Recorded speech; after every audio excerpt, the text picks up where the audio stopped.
গভীর রাতে বাজি ফাটিয়ে পিকনিক প্রতিবাদ করায় পিটিয়ে খুন করার অভিযোগ। দিনে দুবার ব্যবহার করো স্টপেজ ক্রিম আর নিজেকে রাখো evergreen. Keya Seth aromatherapy stoppage cream আর খুঁজে পাও নতুন আমিকে।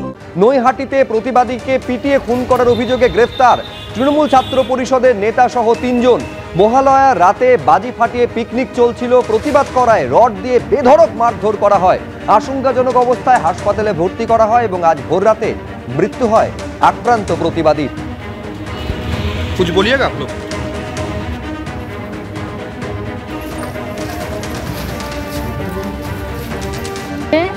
আর কে জন ছিল ওরা সবাই যেন ধরা পড়ুক, ঠিক আছে?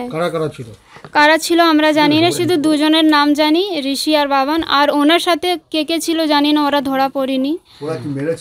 ওরাই মেরেছিল। রড দিয়ে মেরেছিল। নাই চাইছি ওদেরকে ধরো, শাস্তি দাও, ফাঁসি দাও। খুব কষ্ট করে ওরা এরকম হয়েছে। ও তো পার্টি করতো না না না, ও হাসপাতালে থাকার পরে মারা গেল। আজকে 2 তারিখে ভর্তি হয়েছে, 3 তারিখে ভর্তি হয়েছে। আজকে ও কি করতো? ও টোটো চালাতো। আমরা তো ক্ষমতায় যখন আমরা তৃণমূল করতাম তখনও আমরা পুলিশ ভুল করলে আমরা পুলিশের বিরুদ্ধে কথা বলতাম।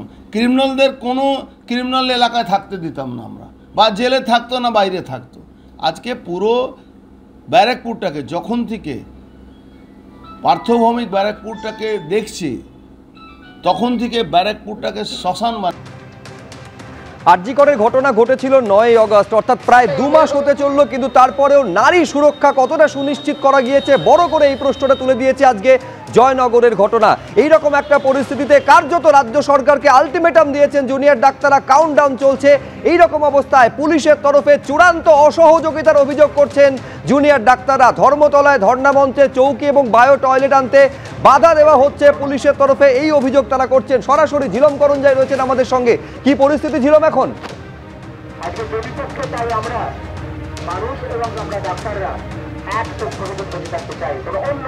এই মুহূর্তে দেখতেই পাচ্ছ আমরা ধর্ণা মঞ্চে রয়েছি, মেট্রো চ্যানেলের কাছে জুনিয়র ডাক্তারদের, জুনিয়র ডক্টরস ফ্রন্টের ধর্ণা মঞ্চ। ডান দিকে দেখতে পাচ্ছ তারা বক্তব্য রাখছেন, এবং অন্যদিকে আজ যে জটিলতা, গতকাল থেকে যেটা দেখা যাচ্ছে সেটা ক্রমশ বাড়ছে। জটিলতার মধ্যে অন্যতম হচ্ছে যে এখানে তারা খাট এনেছিলেন, সেই খাটগুলো ঢুকতে দেওয়া হচ্ছিল না। এর পরবর্তীকালে বায়ো টয়লেট আনা হয়, সেই বায়ো টয়লেটগুলো ঢুকতে দেওয়া হয়নি।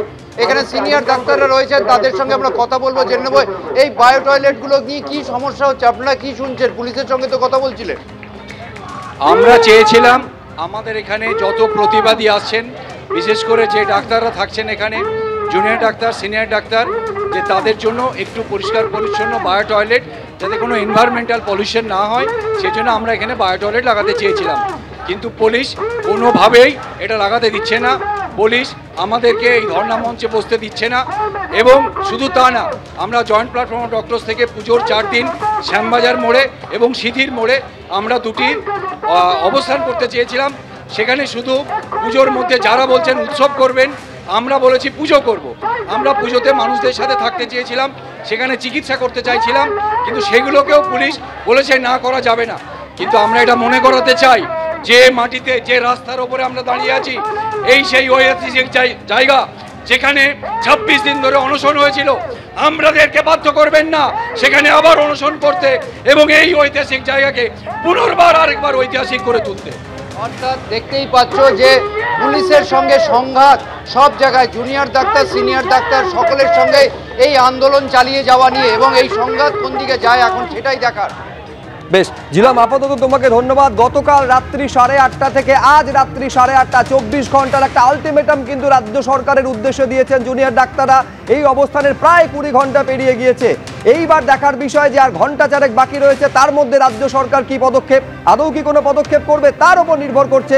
এই জুনিয়র ডাক্তাররা একেবারে টানা আমরণ অনশনের ডাক দিয়েছে, ফলে প্রতি ঘড়ির কাঁটা এগোচ্ছে এবং তা আমাদের নজর থাকবে এইবার জুনিয়র ডাক্তাররা কোন পথে যাচ্ছেন ঘড়ির কাঁটার সঙ্গে।